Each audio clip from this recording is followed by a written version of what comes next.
Hey, it's Quinn here, and I have a quick hybrid picking idea for you all, or if you want to call it chicken picking, we could do that too. So this is kind of a cool pattern using some pull-offs. I think a lot of times with hybrid picking, people think about like starting with the lower note, like either the thumb or like the pick in this case. So with this pattern, we're actually going to start with the pluck with the second and third fingers here. And what I've got is this kind of little G chord shape. So I've got a G, a B, and a D. And what I'm doing is I'm starting on the upper part of the chord, the B and the D. And I'm doing a pull off to the open strings with that. And then I'm plucking my low note there. And I'm palm muting that bottom note a little bit. So this low G that I'm playing here, palm muting that a little bit with my right hand.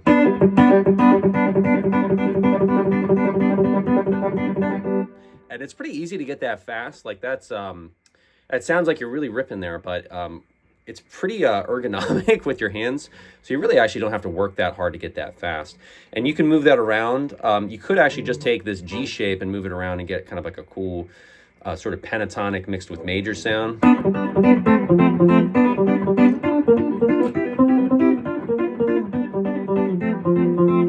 So in that case, I was moving from like a G to an F, back up to a G, to kind of a B flat shape, to a C shape, and you could probably even move it around a little bit more. You could also change the shapes a little bit so they fit the scale.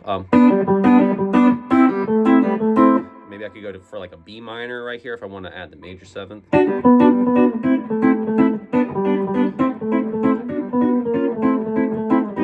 could even do like a little chromatic move there at the end. And then in that kind of opening little etude that I made, I also moved it up to the higher string. So in this case, I kind of held on to this like major third shape. This is like a B, a G and a B. And I'm just using the open G string. So I have a open G, a G, and a B here. And it ends up being the pattern. Still starting with the upper fingers. And then I move that down a whole step. This is kind of like an F shape, a F and an A. And then moving it down to an E and a G, and then down to a D and an F.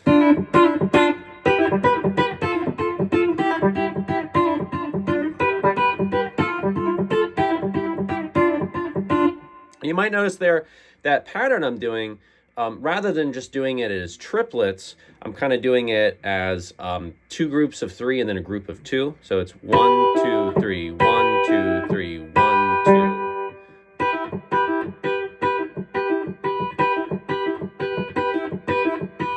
So you could do a triplet version of this, or you could do it that is more of an even eighth note version.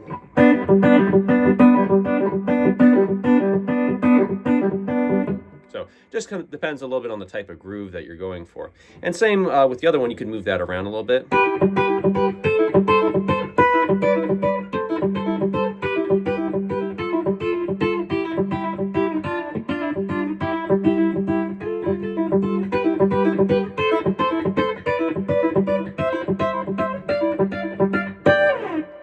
So some pretty cool things you can do with it. Again, you can get it nice and fast, works pretty good as a fill in between your rhythm playing, but just kind of a cool hybrid picking pattern that you all can try out.